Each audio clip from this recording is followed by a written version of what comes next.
Before you get comfortable, take a moment to like the video and subscribe, but only if you genuinely enjoy what I do here. And let me know in the comments where you're tuning in from and what time it is for you. It's always fascinating to see who's joining us from around the world. Now, dim the lights, maybe turn on a fan for that soft background hum, and let's ease into tonight's journey together. Imagine waking up every morning and standing before a polished bronze mirror, studying your reflection not with anxiety, but with the quiet, calculated ambition of a chess player. In the medieval world, your face was not just your face. It was your resume, your social standing, your entire economic biography written in skin tone and jawline. And if that skin carried even the faintest warmth of sunlight, you had already lost the first round. In a world without Instagram filters or SPF 50, the sun was the great equalizer, and the aristocracy wanted nothing to do with it. Tan skin told a story, and it was not a flattering one. It whispered of long hours bent over a plough, of fields and livestock, and calloused hands. It announced, without a single word, that you belonged to the earth rather than above it. And in the rigid, unforgiving hierarchy of medieval society, that distinction meant everything. Paleness, by contrast, was the ultimate flex. To be pale was to be sheltered, literally and figuratively. It meant you spent your days indoors in candle-lit halls and cushioned chambers attended by servants who handled anything that might require direct exposure to the outdoors. The paler your skin, the louder the silence of your privilege. Noble women and men of standing cultivated their complexions the way we might cultivate a reputation, carefully, deliberately, and at considerable personal cost. And when we say pale, we are not speaking of a soft, romantic ivory. We are talking about a shade that bordered on the translucent, skin so light that the faint blue suggestion of veins beneath the surface was not a flaw to be hidden, but a feature to be celebrated. It suggested fragility, refinement, a body so removed from labor that it had practically become decorative. Poets of the era swooned over it. Painters rendered it in careful, reverent brushstrokes. The church, in its own complicated way, even associated whiteness of complexion with purity of soul. Of course, nature is notoriously indifferent to social aspiration. Not everyone blessed with noble blood was equally blessed with noble pallor. The sun, after all, does not check bloodlines before deciding where to shine. So when genetics fell short, ingenuity stepped in. Women, and occasionally men, began reaching for remedies, vinegar-soaked cloths pressed against the skin to bleach it, pastes of crushed pearl and egg white smoothed across the cheeks each morning, herbal concoctions simmered and strained and applied with the seriousness of a medical procedure. Some went further still. They painted delicate blue veins onto their arms and décolletage using fine brushes and pigment, simulating the translucent vascular look that nature had denied them. It sounds extreme. It was extreme. But in a society where appearance was currency, every stroke of the brush was an investment. Every artificially lightened cheek was a statement. I am too refined for the sun, too elevated for the sun, too elevated for the earth, too precious for anything as common as weather. The pale aesthetic was not merely vanity. It was shorthand for an entire way of life, one of leisure, wealth, and complete economic disengagement from anything that smelled of soil. If you could afford to be fragile, you were winning. And in the medieval world, winning was everything. The story, however, was only just beginning, because maintaining that flawless, luminous complexion required tools, and those tools came with consequences that no one, it seemed, was particularly eager to read. Here is Chapter 2 of your script. Chapter 2, The Poison of Perfection, Lead, Mercury, and the Price of Beauty. There is a particular kind of devotion that exists beyond reason, a commitment so absolute, so breathtakingly unconcerned with consequence, that it crosses the border between vanity and something closer to faith. The medieval pursuit of the perfect complexion was exactly this kind of devotion. It was not uninformed, not entirely. The people reaching for their pots of white lead powder each morning were not stumbling blindly through a world without warning signs. The signs were there, written in the peeling skin and trembling hands of those who had been devoted longest. They simply weighed the evidence, considered the alternative, being mistaken for someone who worked outdoors, and reached for the powder anyway.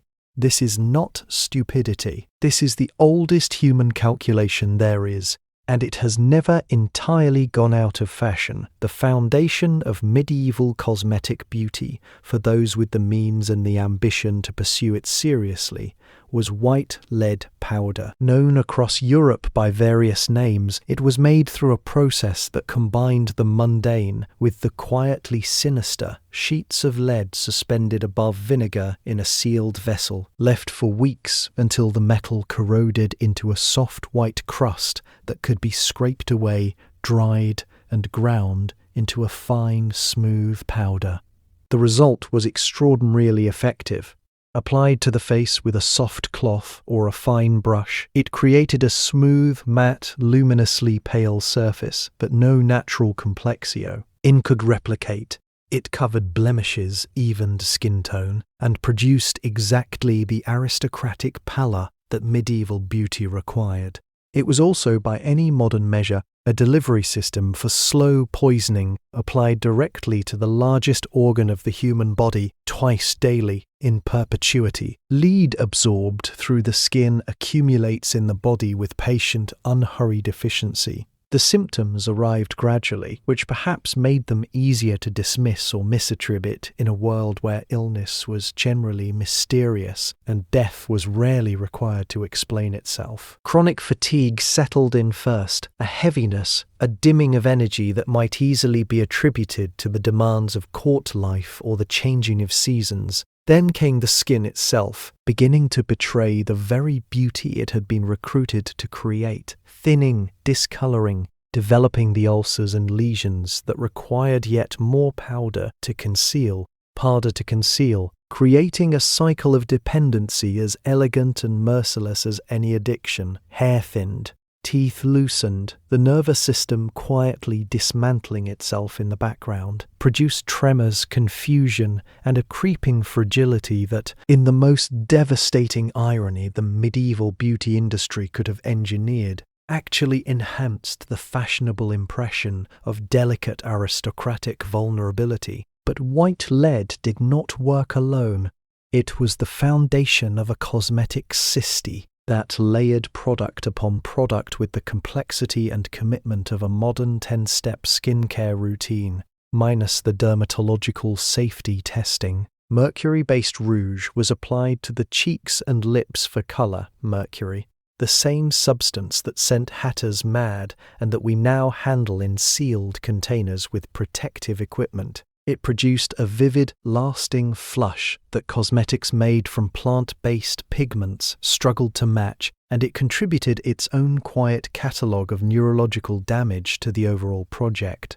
Chalk dust was added for staying power. Egg whites were brushed over the finished face to create a smooth, glazed, almost lacquered surface that caught the candlelight beautifully and gave the skin the texture of something that had recently been prepared for a banquet. The hands and neck received their own treatments.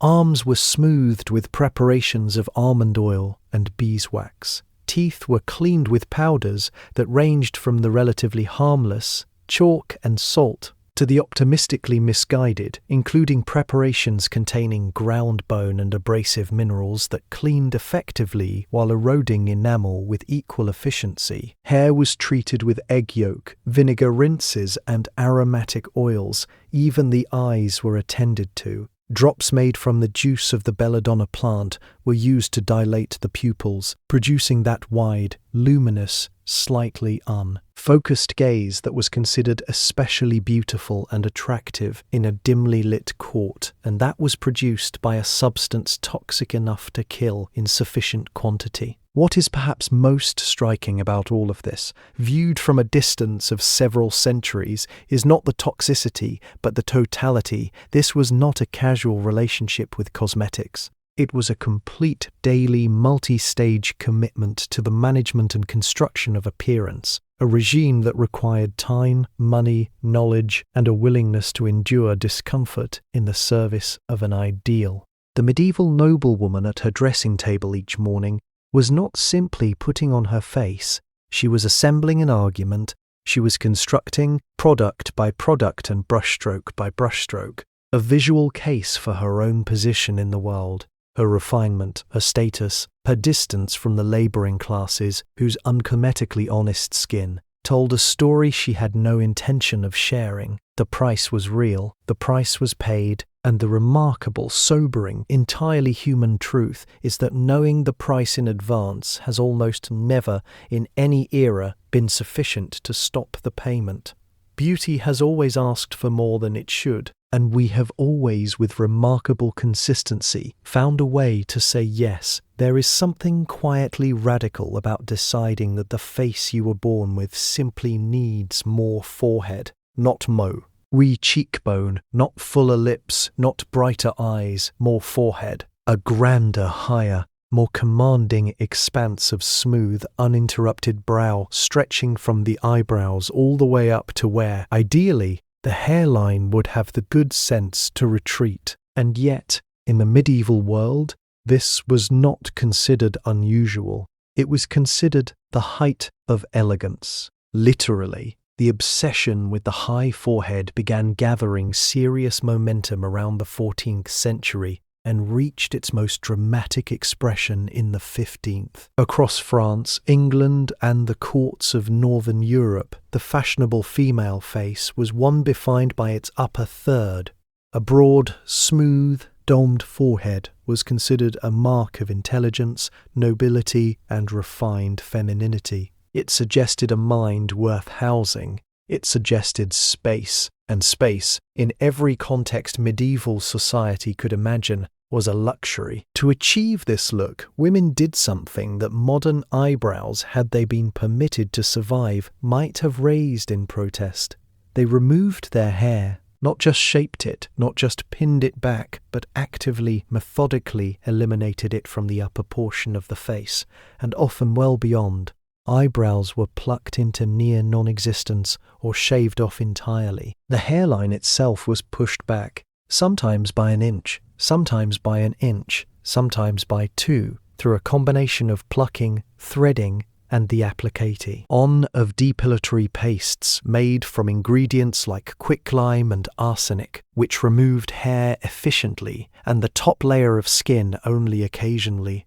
The result, captured in countless portraits of the era, is striking to modern eyes. Women gaze back from gilded frames with that long, serene, egg-smooth brow, ethereal, otherworldly, and somehow both fragile and commanding at once. There is a stillness to these faces that feels almost architectural. The forehead does not merely exist, it presides. It dominates the composition the way a cathedral dome dominates a skyline. Quietly, completely, without apology. Headdresses were designed to amplify this effect further. The hennin, that iconic tall conical hat draped with a flowing veil, was not simply decorative. It was engineered, worn tilted back from the face. It drew the eye upward, extending the visual line of the forehead into something almost theatrical. Some versions rose 2 feet into the air. Courtly women navigating doorways in these constructions must have developed a particular kind of spatial awareness and an exceptionally strong neck. The butterfly headdress, another favourite of the period, featured a wide, wire-framed veil that fanned outward on either side of the head like wings caught mid-flight. Again, the hairline was pushed back, the brow left bare. The overall effect, one of luminous, airy elevation. To look at these women in their portraits is to understand that they were not dressing for comfort. They were dressing for impact, for mythology, for the specific kind of beauty that announces itself before a word is spoken. Men were not entirely exempt from this aesthetic either. In certain courts, a clean, high brow on a man suggested the same qualities it did on a woman: learning, refinement, a life lived indoors among books and politics rather than outdoors among horses and mud. Some men trimmed or shaped their hairlines accordingly, though rarely with the same rigorous commitment their female counterparts demonstrated. What is remarkable about the high forehead trend is not simply its strangeness by modern standards, but its internal logic. Every element pointed upward: the hairline, the headdress, the gaze. It was beauty as aspiration. Beauty as architecture. Beauty as a visual argument that the person wearing it occupied a higher plane. In the medieval imagination, to look elevated was, in some profound and entirely serious way, to be elevated. And if achieving that required a pair of tweezers, a pot of caustic paste, and the patience of a saint, then so be it. Beauty as always had its demands. And the medieval woman, serene and smooth-browed above her towering headdress, had clearly decided to meet every single one of them. There is a particular kind of power that lives at the top of the head. Every culture, in every quarter of human history, has understood this instinctively. Crowns are placed there, halos are painted there.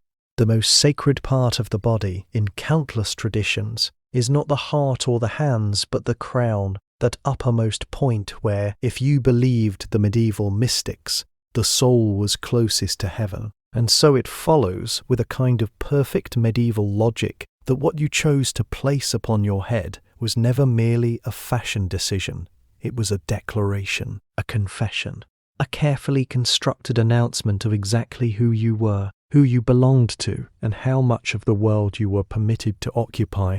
For women in the Middle Ages, hair carried an almost unbearable weight of meaning. Loose, flowing hair on an adult woman was the exclusive territory of two types: young unmarried girls, who had not yet been spoken for, and brides on the singular ceremonial day when they were publicly transitioning from one state to the other.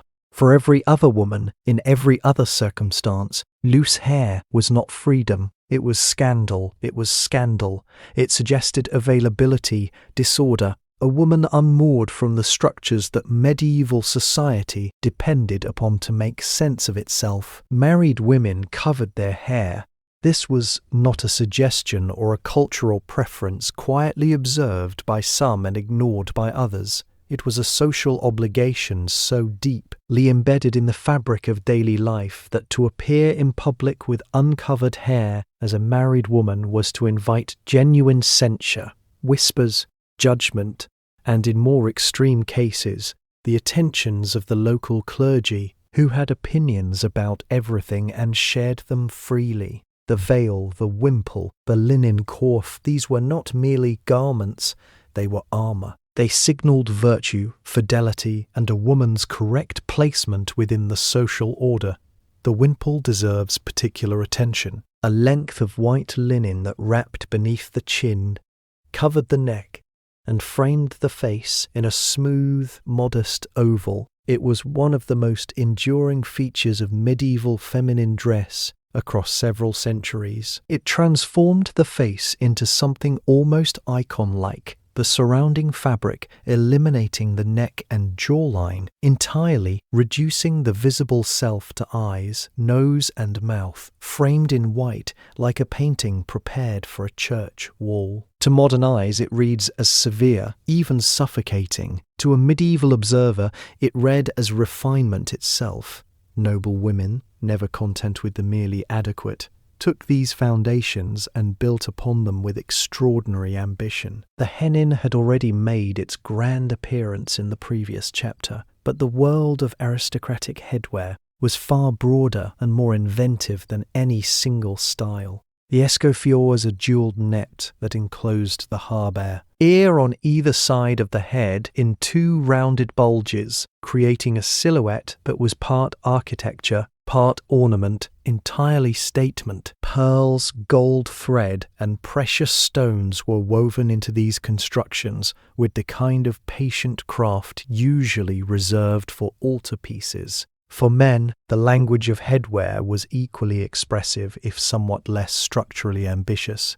The chaperon, a hood with a long trailing tail called a liripipe, was draped and arranged in ways that communicated everything from casual ease to studied courtly elegance, depending on how many times it had been wound around the head and with what degree of deliberate carelessness. A well-arranged chaperon on a well-connected man was the medieval equivalent of a perfectly knotted tie. Subtle, practiced, and entirely intentional. What unites all of these coverings, constructions, and carefully arranged lengths of fabric is the understanding that the head was a canvas, and every choice made upon it was a brushstroke in a portrait the world was constantly reading.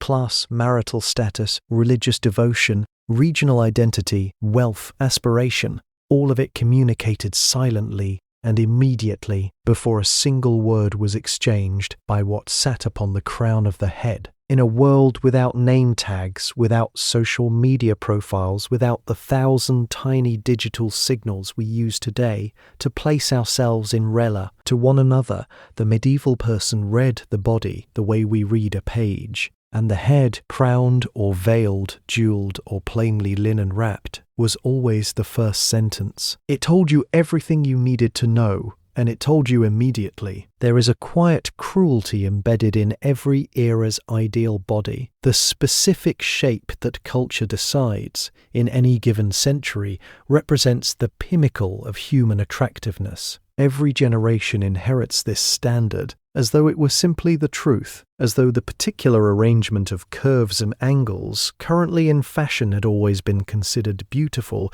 and always would be, world without end. And then the century turns, the fashions shift, and the ideal that once commanded an entire civilization's longing is replaced quietly and completely by something else entirely. The medieval body was no different. It had its own precise geometry of desire, and like every ideal before and after it, it said far more about the society that invented it than about beauty itself. The silhouette that medieval Europe found most compelling in a woman was by modern standards unexpected. It was not the narrow-waisted, broad-hipped hourglass that later centuries would pursue with such relentless architectural dedication. It was something softer, rounder, and more concentrated in a single specific location. The fashionable medieval female figure refeatured a high, gently rounded belly, a subtle forward-tilting curve just below the waist that gave the body a particular S-shaped quality when viewed from the side. Portraits and illuminated manuscripts of the period return to this silhouette again and again with the consistency of a signature. The reasons for this preference are layered and genuinely fascinating. On one level, the rounded belly was associated with fertility, the suggestion of a body capable of carrying and sustaining life, which in a world of high infant mortality and dynastic anxiety was no small consideration. A woman whose body visually implied reproductive abundance was, by the logic of her era, a woman of extraordinary value, but the association went deeper than simple biology. There was something about softness itself, about roundness, fullness, the body as a place of abundance rather than discipline, that resonated with medieval aesthetic sensibility in ways that extended well beyond the purely practical. Garments were constructed to celebrate and, when necessary, to create this silhouette. The fitted gowns of the 14th and 15th centuries, cut close through the chest and shoulders before releasing into long flowing skirts, were designed with strategic gathering and draping at the front that gently suggested that forward tilt of the belly. Women who lacked the natural curve sometimes padded their gowns at the front, a medieval answer to the same impulse that in other centuries would produce the bustle, the padded shoulder, and the push-up bra. The body was always a project. Only the target kept changing. The chest, by contrast, was ideally modest, not flat, but contained, pressed gently inward by the structure of the garment rather than elevated and displayed. The low, square necklines that appeared in later medieval fashion were not an invitation to emphasize the bust, but rather a way of showcasing the long, elegant line of the neck and the ornamental splendor of whatever jewels happened to be resting against the collarbone. The eye was meant to travel upward, always, toward the face, the headdress, the crown of expression and identity, not downward toward the body's lower geography. Posture played a remarkable role in all of this. Medieval women in portraits frequently adopt a stance that looks, to modern eyes, almost theatrical. One hip slightly dropped, the spine gently curved, the belly tilted forward with an ease that suggests not effort but nature. This was not accidental. It was cultivated. Young women of noble households were trained in the specific physical grammar of elegance, how to stand, how to move, how to enter a room in a way that communicated grace without appearing to try. The body was a performance, and performance required rehearsal. Salmem's ideals ran along a parallel but distinct track. The fashionable male silhouette of the later medieval period emphasized the chest and shoulders, broad, padded, and prominently displayed, while the legs, newly revealed by the rising hemline of the tunic, became a point of considerable male vanity. Well-turned calves were genuinely admired, and men of means wore fitted hose that left absolutely nothing about their leg shape to the imagination. Padding was used here too, stuffed into doublets to create the illusion of a chest that announced strength and virility to every person in the hall. What the medieval ideal body ultimately reveals, held up against our own moment with its own impossible standards and its own quiet cruelties, is something both humbling and strangely comforting. Every era decides what beauty looks like, and every era is wrong, or rather, every era is only temporarily right, only locally right, right in the way that a dream is right while you are still inside it. The medieval woman with her rounded belly and her modest chest, her padded gown and her practiced posture, was chasing the same unreachable horizon that every generation chases. The shape of the ideal changes. The chasing never does. There is a myth that has clung to the Middle Ages with the stubborn persistence of something that simply refuses to be scrubbed away, and the irony of that particular metaphor is not lost on anyone who has spent time with the actual historical record. The myth goes something like this. Medieval people did not bathe. They were dirty, pungent, and entirely unbothered by either of these facts. They lived and died in a fog of their own making, blissfully unaware that water existed in quantities sufficient for personal use. It is a compelling image. It is also, in its broadest strokes, almost entirely wrong. The truth of medieval hygiene is considerably more nuanced, considerably more interesting, and, depending on your social standing, considerably more fragrant than the myth would have you believe. Bathing in the Middle Ages was not the rare, reluctant, once-a-season ordeal that popular imagination insists upon.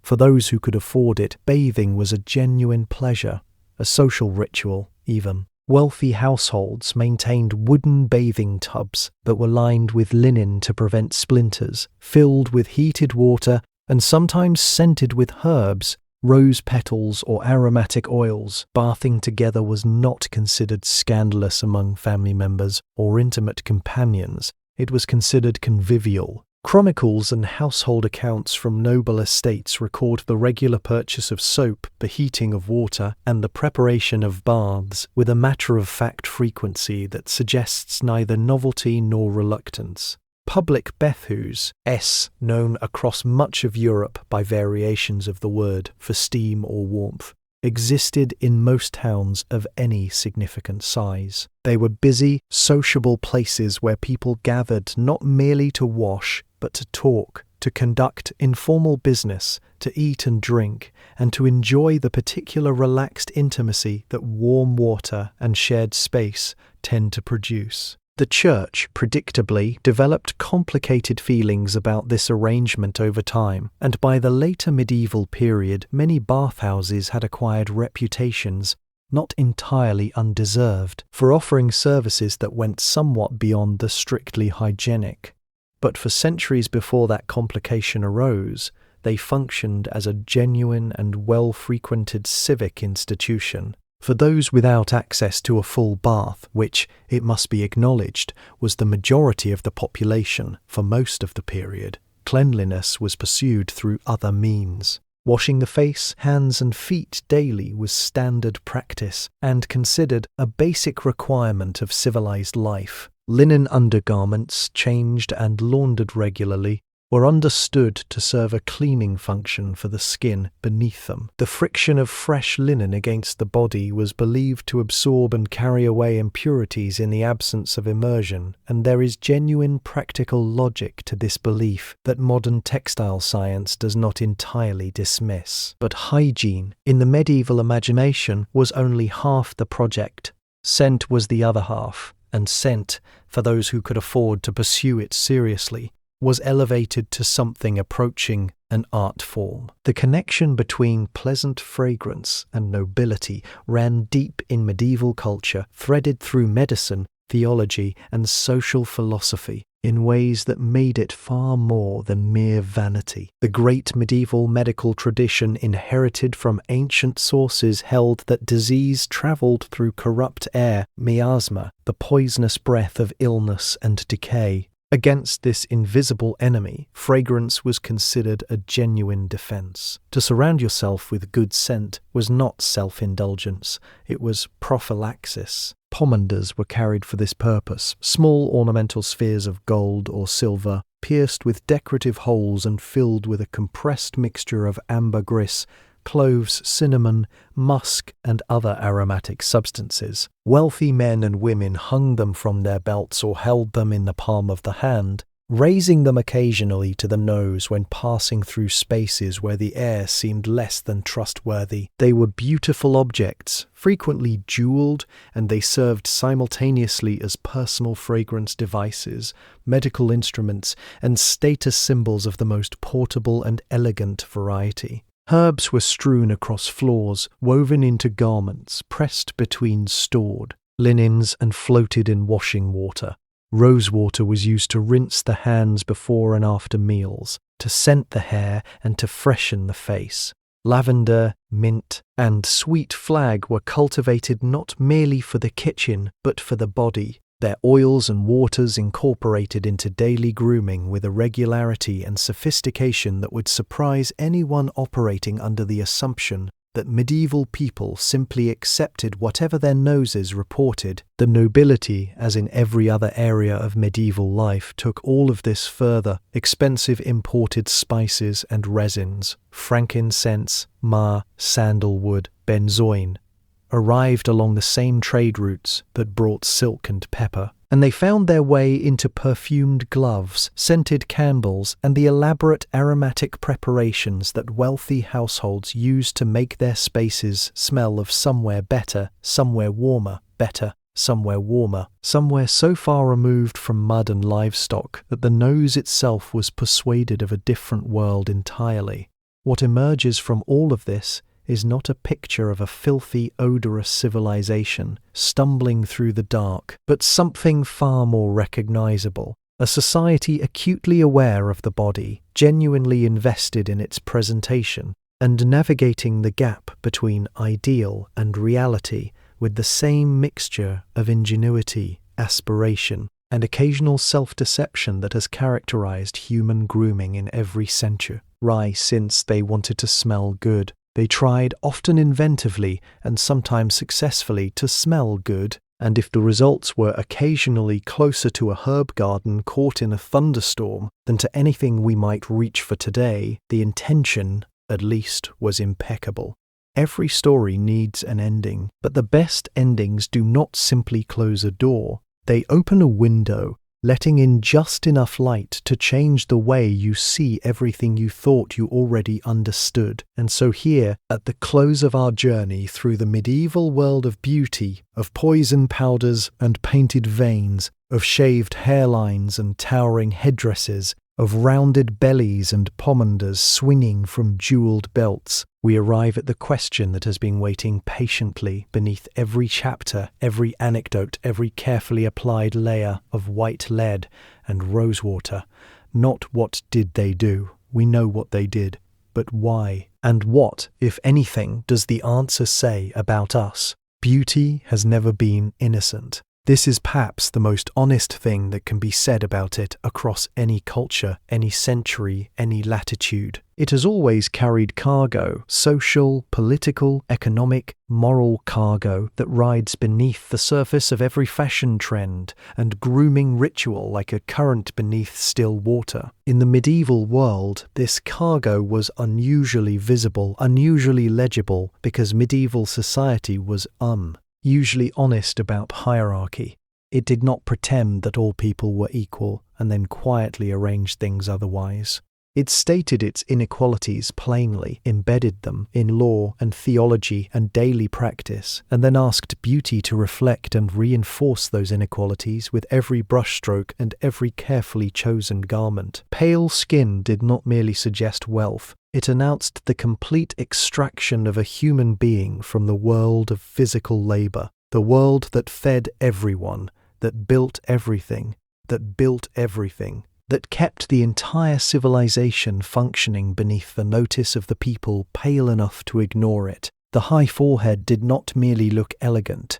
It visually encoded the medieval equation of elevated brow with elevated mind, suggesting that the woman beneath the hennin occupied a mental and spiritual plane unavailable to those whose hairlines had not been strategically retreated. The modest, covered hair of the married woman was not merely a style preference. It was a visible daily enactment of the social contract that bound her, her virtue made external, her fidelity worn on her head, where the whole world could confirm it was still in place. And the toxic cosmetics, the lead, the mercury, the arsenic-laced depilatory past, applied with such determined regularity, these were perhaps the most revealing detail of all, because they tell us something that transcends the medieval period entirely. They tell us that the distance between knowing something is harmful and doing it anyway has always been remarkably short when the reward on the other side is belonging, when the price of not conforming to the beauty standard of your era is to be read instantly and publicly as belonging to a lower order of humanity. The calculation changes. The lead powder was not ignorance. It was a rational response to an irrational system, a system that tied a person's social survival to the precise management of their physical appearance, and then provided the tools to do so regardless of the personal cost. This is not a medieval problem. It is a human problem, wearing medieval clothes. Every generation has its own version of the white lead powder, its own beauty ritual that future centuries will regard with a mixture of horror and bewildered sympathy, its own impossible standard that requires something painful, expensive, or quietly damaging to maintain. The specifics change with such reliable regularity that it can be difficult to see the pattern beneath them, but the pattern is always there. Beauty as currency, appearance as argument, the body as a document that the social world is constantly reading, judging, and filing away. What the medieval period offers us, viewed from the comfortable distance of several centuries, is a kind of clarity that is hard to achieve when examining our own moment. The mechanisms are the same, the stakes are the same, the human longing to be seen as beautiful, as refined, as belonging to the right category of person. That longing has not changed by a single degree since a noblewoman in 14th century Paris pressed a vinegar-soaked cloth to her cheek and waited for her skin to lighten. What has changed is only the vocabulary in which that longing expresses itself. There is something both humbling and quietly liberating in this realization.